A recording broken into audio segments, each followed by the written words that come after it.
ओम नमो भगवते वासुदेवाय। बड़ों को प्रणाम और छोटों को प्यार। हिंदू धर्म में फाल्गुन मास के शुक्ल पक्ष की एकादशी को आमलकी एकादशी और रंग भरी एकादशी के नाम से जाना जाता है। इस दिन भगवान श्री हरि विष्णु की आराधना के सहित आंवले की पूजा करने का भी विधान है। धार्मिक मान्यताओं के अनुसार सच्चे मन से आमलिका एकादशी व्रत करने वाले व्यक्ति को मोक्ष की प्राप्ति होती है। मान्यताओं के अनुसार एकादशी के दिन भगवान विष्णु के साथ आंवले के पेड़ की पूजा करना अति शुभ होता है। कहा जाता है कि भगवान विष्णु ने सृष्टि की रचना के वक्त आंवले को पेड़ के रूप में प्रतिष्ठित किया था।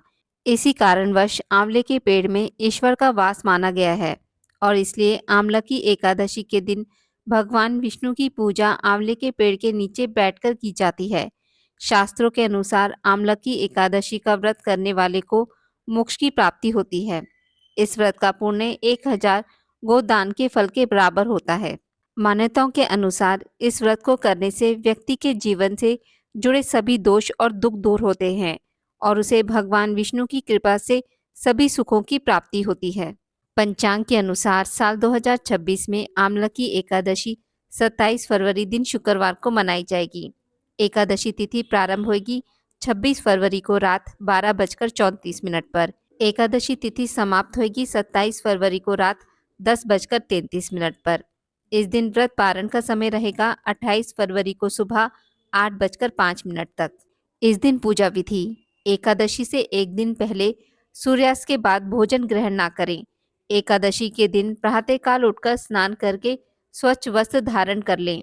इसके पश्चात भगवान विष्णु का ध्यान करते हुए व्रत का संकल्प लें।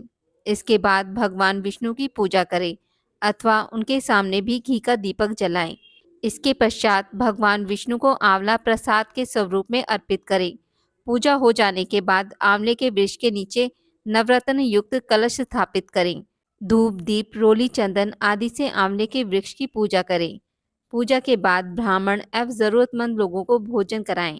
अगले दिन यानी द्वादशी के दिन सुबह उठकर स्नान कर लें एवं स्नान करने के पश्चात भगवान विष्णु की पूजा करें।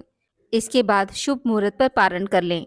यदि संभव हो तो इस दिन गरीबों में दान जरूर करें, क्योंकि इससे अत्यंत पुण्य की प्राप्ति होती है।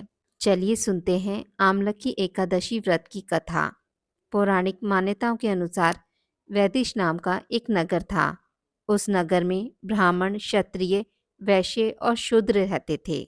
वहाँ रहने वाले सभी नगरवासी विष्णु भक्त थे और वहाँ कोई भी नास्तिक नहीं था।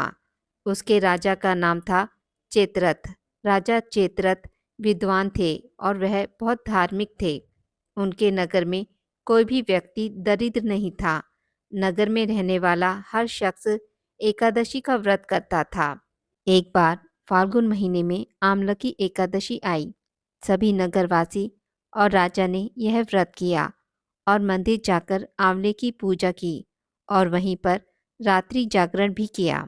तभी रात के समय वहाँ एक बहेलिया आया जो कि घोर पापी था, लेकिन उसे भूख और प्यास लगी थी।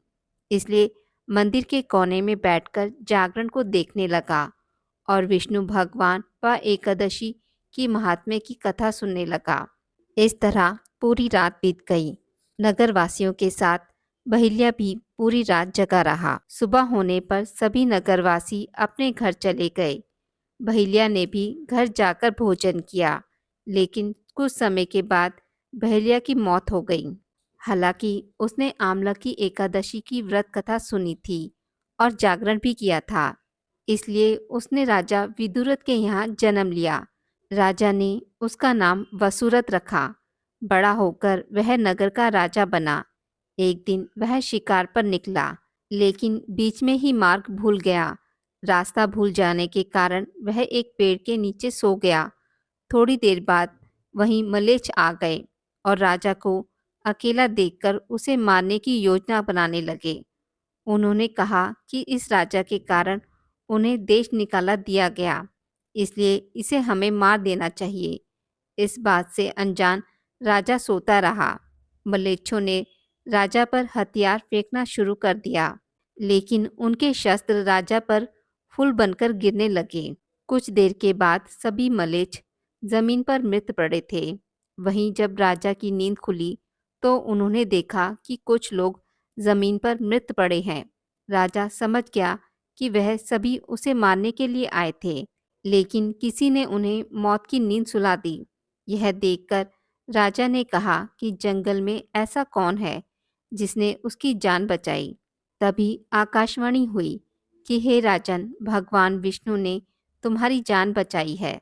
तुमने पिछले जन्म में आमला की एकादशी व्रत कथा सुनी थी और यह उसी का फल है कि आज तुम शत्रुओं से घिरे होने के बावजूद जीवित हो।